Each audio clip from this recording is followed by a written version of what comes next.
కేవలం సినిమా రంగంలోకి అడుగుపెట్టిన ఆర్టిస్టులు మాత్రమే కాదు, ఇలా ఎంటర్టైన్మెంట్ వరల్డ్‌లోకి అడుగుపెట్టిన ఎంతో మంది కూడా కెరియర్‌లో నిలదొక్కుకునే తొలి రోజుల్లో ఎన్నో కష్టాలు, ఇబ్బందులు పడి ఇప్పుడు ఒక స్థాయికి చేరుకున్నవాళ్ళు. మరి అలాంటి వాళ్ళ గురించి ఎన్నో రకరకాల విషయాలు ఎప్పుడు సోషల్ మీడియా కథనాల ద్వారా వెలుగులోకి వస్తూ ఉంటే వింటున్న ప్రతి ఒక్కళ్ళకి ఆశ్చర్యంగా అనిపిస్తుంది. ఇప్పుడు ఇలా ఉన్న వీళ్ళు ఒకప్పుడు ఇన్ని కష్టాలు పడ్డారా అని అనుకుంటాము. మరి ఈరోజు ఈ వీడియోలో మనం మాట్లాడుకోబోయేది అలాంటి ఒక నటి కమ్ యాంకర్ గురించే. ఈవిడ కూడా మిగతా సినిమా ఆర్టిస్టుల మాదిరిగానో లేదా ఎవరైనా సరే సినిమా రంగంలోకో బుల్లితెర రంగంలోకో అడుగు పెట్టాలనుకున్న వాళ్ళు ఎన్ని రకాల ఇబ్బందులు పడ్డారో అంతకంటే ఎక్కువ ఇబ్బందులు పడటం, నిజ జీవితంలో నిలదొక్కుకోవడం కోసం ఏకంగా ఓ నగల దుకాణంలో సేల్స్ గర్ల్గా కూడా పనిచేశానని, బ్యూటీ పార్లర్లో మెహందీ పెట్టే పని కూడా చేశానని చెప్తూ ఇప్పుడు ఈరోజు ఇలా ఉన్నానంటే తాను ఎన్నో కష్టాలు పడితే కానీ ఈ దశకి చేరుకోలేదు అంటూ ఒక యాంకర్ వెలుగులోకి తీసుకొచ్చిన ఈ విషయం నెట్టింట్లో వైరల్గా మారింది.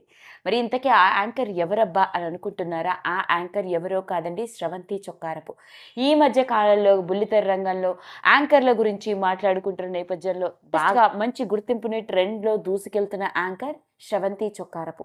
మరి అసలు ఎవరి స్రవంతి చొక్కారపు, ఈమె వ్యక్తిగత జీవితానికి సంబంధించిన విషయాలు ఏంటో ఈ వీడియోలో గమనిద్దాం.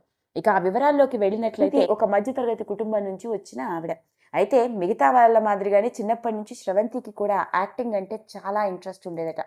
ఎలాగైనా సరే నటించాలన్నది తన కోరిక. కాకపోతే తన కుటుంబ నేపథ్యం, కుటుంబ పరిస్థితుల ప్రభావంగా చిన్న వయసులోనే, అంటే స్కూల్కి వెళ్ళే వయసులోనే ఒక బ్యూటీ పార్లర్లో మెహందీ పెట్టే విధంగా మెహందీ ఆర్టిస్ట్గా పనిచేస్తూ ఆ వచ్చిన డబ్బులతో తన ఫ్యామిలీకి సపోర్ట్ చేస్తూ ఉండేదట.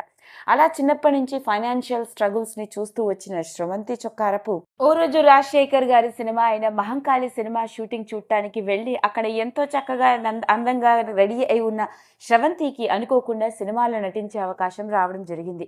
అదే సమయానికి ఆ సినిమాలో ఓ క్యారెక్టర్ ఆర్టిస్ట్ రాకపోవడంతో ఇక స్రవంతిని చూసిన వాళ్ళు, నువ్వు ఈ సినిమాలో ఈ క్యారెక్టర్లో చేస్తావా అని అడగడం, దానికి అందుకే కదా నేను ఇక్కడికి వచ్చింది అనుకుంటూ అలా మహంకాళి సినిమాలో నటించడం, పైగా 12 రోజులు షూటింగ్ జరిగినందుకు గాను రోజు 3,000 సంపాదించుకున్నానని, ఆ వచ్చిన డబ్బులతో తన తల్లికి మొట్టమొదటిసారిగా ఒక పట్టు చీర కొన్నాను అంటూ ఎమోషనల్ అవుతూ తన జర్నీ గురించి చెప్పడం జరిగింది.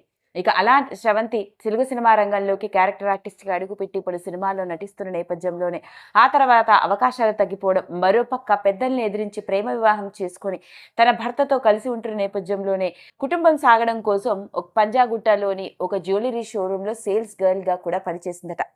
అలా తాను ఇబ్బందులు పడుతున్న నేపథ్యంలోనే ఇక సేల్స్ గర్ల్గా తాను ఉద్యోగం చేయలేకపోవడంతో తన భర్త సపోర్ట్తో ఒక ఛానల్లో న్యూస్ యాంకర్గా తన కెరియర్ని ప్రారంభించి ఇప్పుడు ప్రముఖ న్యూస్ యాంకర్గా, అంతేకాదు Telugu biggest reality show Bigg Boss Telugu సీజన్లో కూడా పాల్గొనడంతో మంచి గుర్తింపుని, ఫ్యాన్ ఫాలోయింగ్ని సొంతం చేసుకున్నారని, ఇప్పుడు స్రవంతి అంటే ప్రతి ఒక్కరూ గుర్తుపడుతున్నారు అంటూ తనకి ఇప్పుడు ఎంతో హ్యాపీగా ఉంది అంటూ తన వ్యక్తిగత జీవితంతో కూడుకున్న ఈ విషయాన్ని చెప్పుకొస్తూ ఎమోషనల్ అయింది. అలా తాను ఎన్నో కష్టాలు పడ్డానని, ఒకానొక దశలో అయితే సేల్స్ గర్ల్గా కూడా పనిచేశానని, అవన్నీ గుర్తు చేసుకుంటూ ఉంటే ఇంతవరకు ఎలా రాగలిగానా అని అనిపిస్తూ ఉంటుంది అంటూ ఈ మధ్య కాలంలోనే తాను హే భగవాన్ అన్న సినిమాలో తాను ఒక మంచి క్యారెక్టర్ పోషించానని చెప్తూ సినిమాకి సంబంధించిన విషయాల్లో భాగంగా తాను ఎన్నో రకరకాల ఇంటర్వ్యూస్ ఇవ్వడం, ఆ ఇంటర్వ్యూలో తన వ్యక్తిగత జీవితానికి సంబంధించిన విషయాలు ఇలా ఆసక్తికరంగా వెలుగులోకి వచ్చి నెట్టింట్లో వైరల్ అవుతున్నాయి. అదండి అసలు సంగతి. మరి బుల్లితెర రంగంలోకి స్టార్ యాంకర్స్గా రాణిస్తున్న వారి కోవలోకి వెళ్ళిపోయింది స్రవంతి. ఈ మధ్య కాలంలో స్రవంతికి సంబంధించిన ఎన్నో రకరకాల విషయాలు నెట్టింట్లో ఆసక్తికరంగా మారుతున్న నేపథ్యంలోనే స్రవంతి వ్యక్తిగత జీవితంతో కూడుకునే విషయం ఇప్పుడు ఇంకొకసారి ఓ హాట్ టాపిక్. వీడియో కనుక మీకు నచ్చినట్లయితే లైక్ చేయండి, షేర్ చేయండి, సబ్స్క్రైబ్ చేసుకోండి. మరిన్ని వీడియోస్ కోసం పక్కనే ఉన్న బెల్ ఐకాన్ని నొక్కడం మాత్రం మర్చిపోకండి.